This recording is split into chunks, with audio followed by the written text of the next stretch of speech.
Joining us now is OG Okpe with stories trending around the world. Hello, Jinx. Good morning, Dr. Abati. How are you? Made me laugh. Are you okay? You don't want me to say what I want to say? Of course not.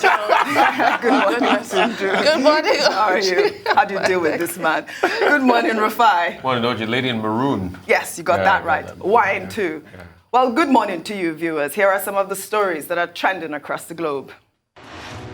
In Australia, a group of women who were strip searched at Doha Airport after they were ordered off a Qatar Airways flight by armed guards and examined for childbirth after a baby was found in a bin at Hamad Airport on October 2020, have filed a lawsuit against the government of Qatar.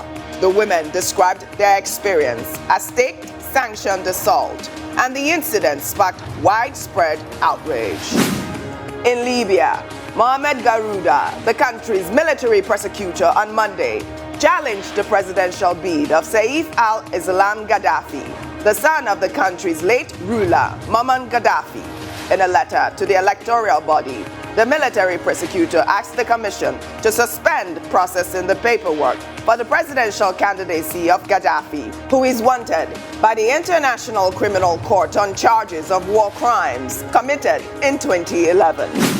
In Nigeria, entertainer and NSAS advocate DJ Switch, who has been on self-exile after she accused the federal government of killing peaceful protesters at the Lekki Toll Gate on October 20th, 2020, on Monday, took to social media to react to the Lagos NSAS panel's final report, confirming what she had previously alleged. She said that those behind the act shattered many lives and also tried to destroy hers, and that what the perpetrators tried to hide has also been made public by them.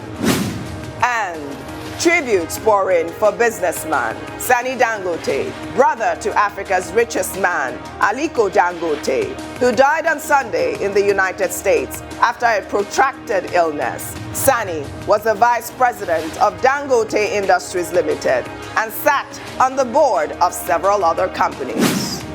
Under sports, England's Three Lions broke a 39-year record for their biggest ever competitive win as they strolled to a 10-0 victory against San Marino on Monday.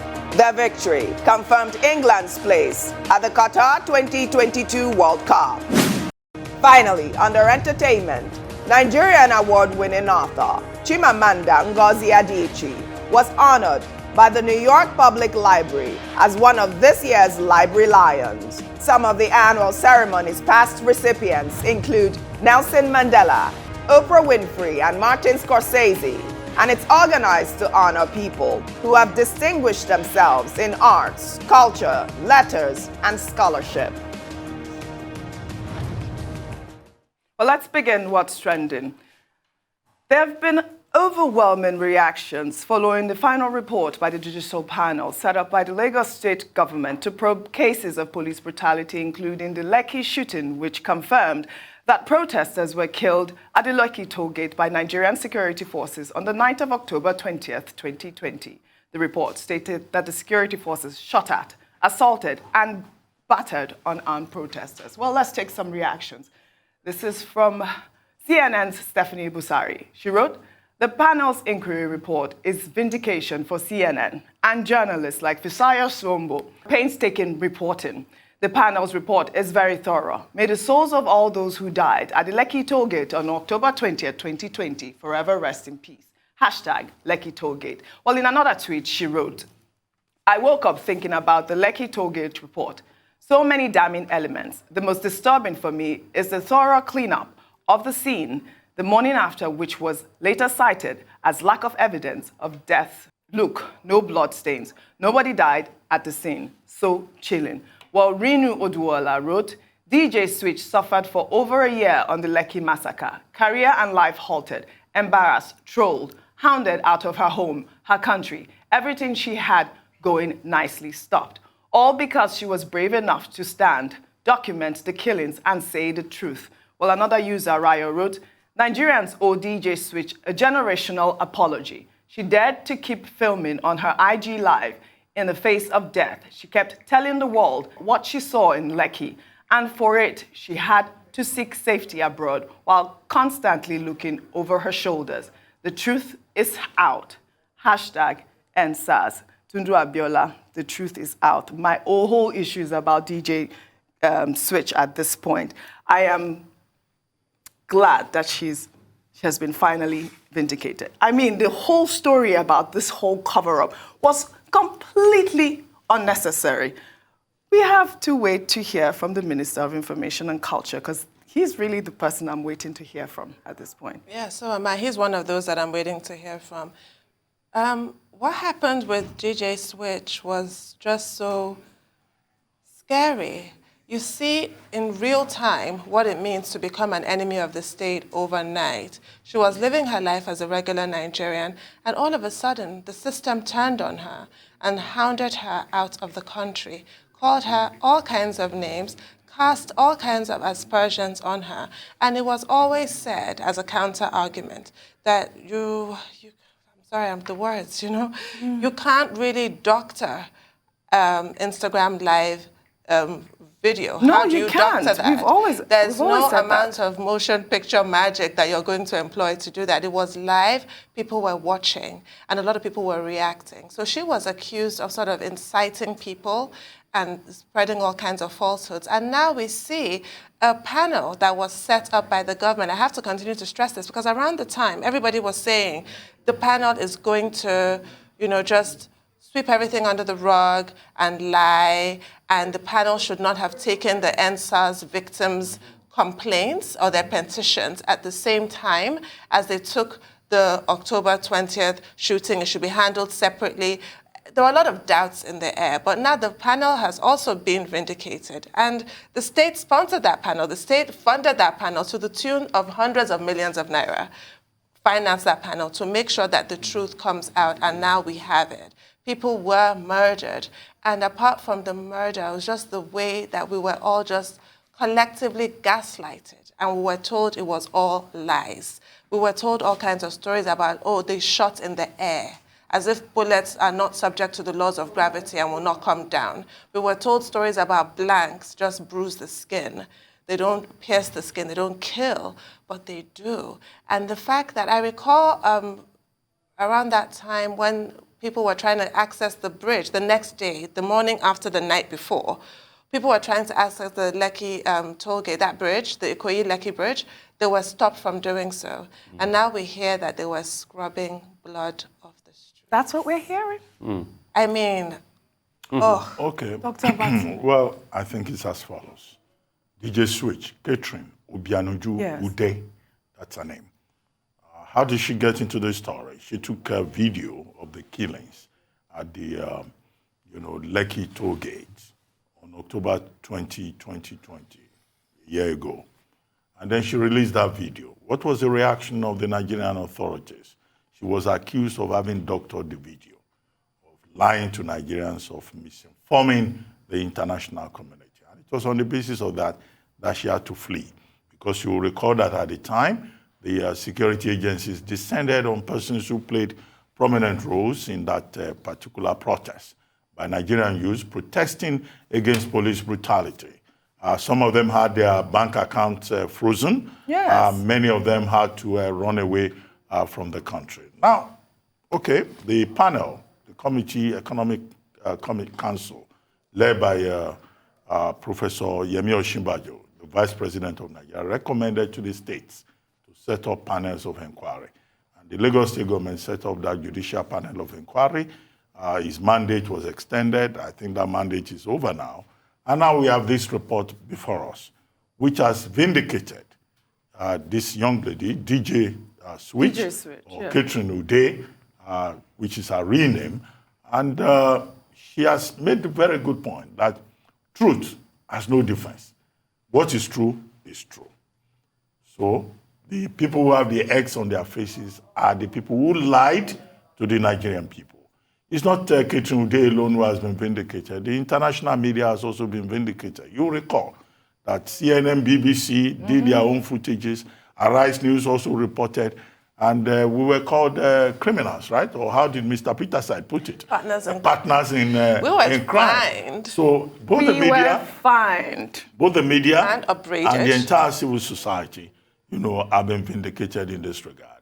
And it's not only DJ Switch who has reacted. I saw a piece by Kingsley Moghalu, former deputy governor of the central bank, former presidential candidate, who is saying that, look, this has implications under within the province of both international law and national laws. Because what we're dealing with here is a confirmation by a judicial panel of inquiry that there was mass murder, that there was assassination, simplicity, and that people use official uniform to tell lies to the same taxpayers who pay their salaries.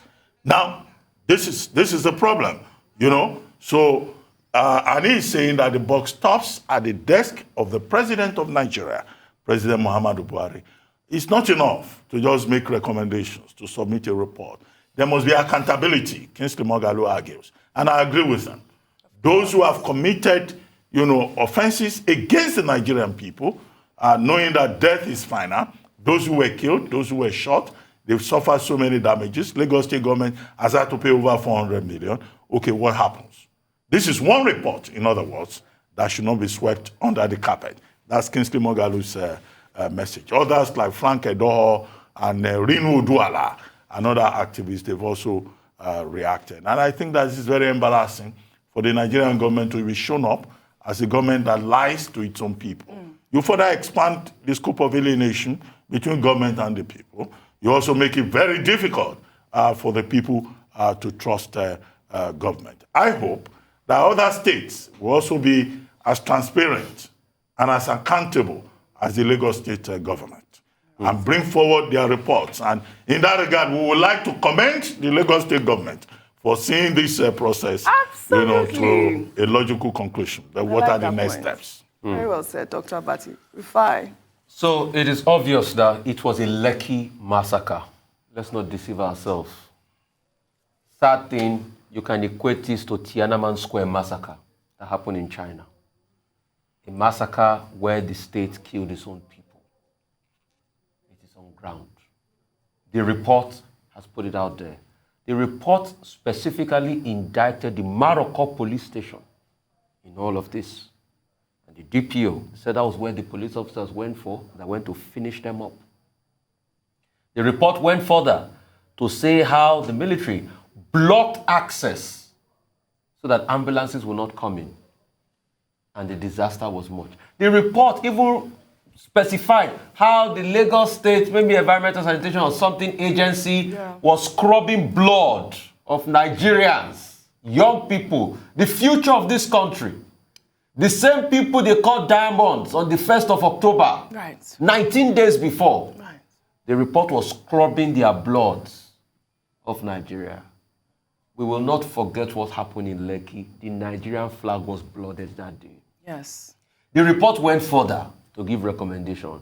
It said they should put a memorial at the toll gate. They should do that quickly, please. I know they still have to write their own white paper out, but they must do that. All those names, I don't know if they are going to put up a plaque there. These are matters of Nigerian democracy. All the people that died there. And all the people that have not been found. The report also said all those that have cases that have been put in jail as a result of this protest, they should be released. There are still some people in jail. I don't know why Romosele's case is still going on. I think Yemi Adamuleko was talking about the fact that we have well over 100 cases all over the country. They should remove those people from jail because it's obvious they did nothing wrong. The report also says that they should try as much as possible to restore confidence between the youth and the government. Yes. What can they do to do that? Because if you don't do that, the youth are still angry. Most importantly, the report talked about a public apology. We must apologize. But we should ask questions. Questions that will stop this from happening again. What next? Are heads going to roll? Heads Are people? must roll. Heads must roll. Must roll. Because you can't kill people, murder people in cold blood. Yes. They were carrying the national flag and singing the national anthem. And you shot them with the national bullets they pay their national taxpayers money from. And all they did was to protest in this same democracy that other people died for. Nigeria is a day of national mourning. Absolutely. We need to introspect. I'm waiting on government for reaction. They should react. Look at all those names. They should react. Just they should look give at us all a reaction. those names. Well, may their souls rest in peace. We'll take another These story. are matters of democracy. A video that captured a major flooding along the Lagos-Abeokuta Expressway over the weekend has gone viral. The flooding, which was reportedly caused by a clogged canal, according to the National Emergency Management Agency, damaged over 25 vehicles. Let's take a look.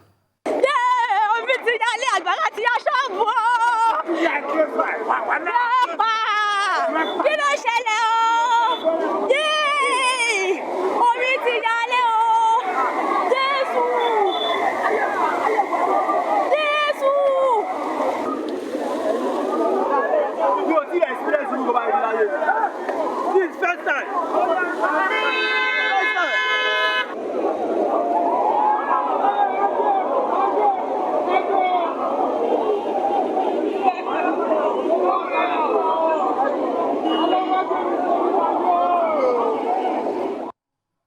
Those are Nigerians being rescued there. We're lucky that there's been no reported case of casualty. I believe there was one about a motorcycle that was taken away. We're still waiting for that report. But this is so appalling. And you hear these cases of flooding, and it's from climate change. This is from incompetency. I mean, how can this happen? Have you ever seen this before? Tundu Abiola. I mean, the histrionics of the woman in the video, I completely share them. What is this? And you're right. A lot of people could have just been swept away in the floodwaters. This is a complete disaster. And I don't understand this story of a clogged canal. What clogged the canal? Who clogged the canal? Why wasn't any action taken until this happened? I don't understand it. Dr. Abati. Well, I mean, that may be the explanation they're giving about clogged canals. Well, that would be quite a scandal at a time when the rest of the world is talking about, climate change, the environment, and the Nigerian president is going from one forum to the other, expressing Nigeria's commitment to the management of the environment. But this happens virtually every year. And that's why I think, the explanation that has been given may be inadequate. Every year, water is released from the Onyon Dam. That's what is called the Onyon Dam in the Ogun River Basin area. And it affects both Ogun State and Lagos State.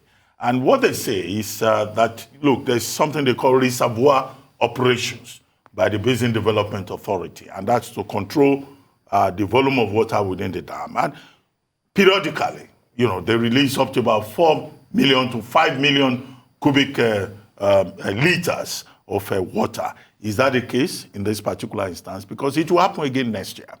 And it's not only in the Ogun River Basin.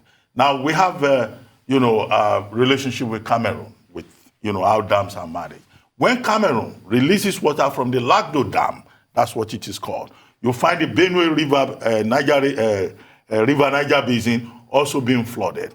Now, I mean, in the 21st century, in 2021, why is it that the people are at the mercy of something that is better managed in other parts of the world?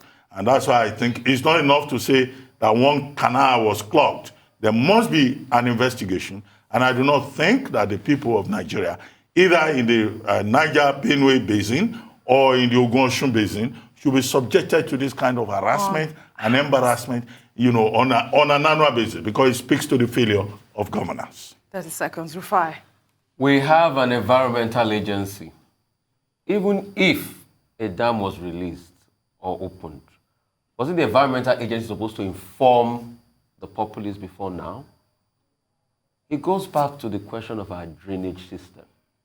What's even the quality of that road in the first place? You see, Oji, we have way too many problems in this country that are caused by us. Our problem is FUBU, for us by us.